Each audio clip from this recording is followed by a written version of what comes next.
C'était sur le butin pris à la guerre qui les avait consacrés pour l'entretien de la maison de l'Éternel. 1 Chroniques 26-27. David eut à subir durant des années les persécutions du roi Saül. Ensuite, il dut faire la guerre aux Philistins. Mais il nous est dit aussi qu'après chaque victoire, ils purent rassembler du butin. Leur première pensée fut celle-ci. Quelles sortes de matériaux seront les plus utiles pour la construction de la maison de Dieu? C'est ainsi qu'au travers de toutes ces batailles, de toutes ces guerres, ils rassemblèrent du butin, des matériaux qui plus tard ont servi pour l'édification de la maison de Dieu. Il en est de même pour nous spirituellement. Notre vie chrétienne est comparable à une guerre spirituelle, comme cela nous est toujours à nouveau rappelé. Nous avons beaucoup de luttes intérieures et extérieures à traverser. C'est une bataille qui durera toute notre vie ici-bas.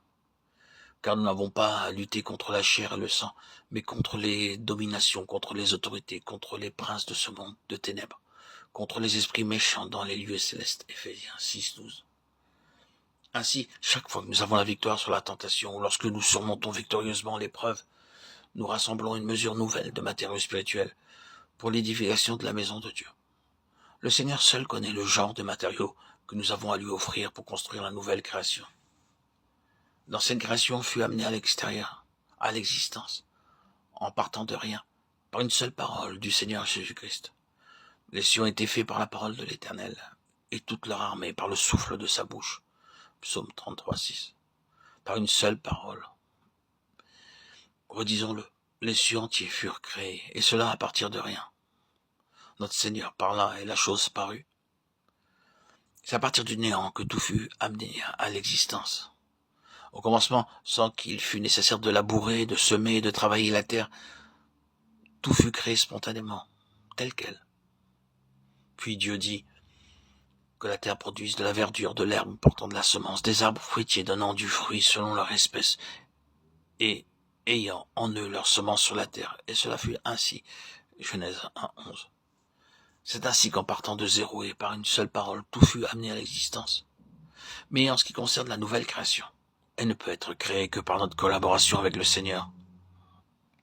C'est pour cela que nous sommes appelés par notre nom dans la Nouvelle Jérusalem.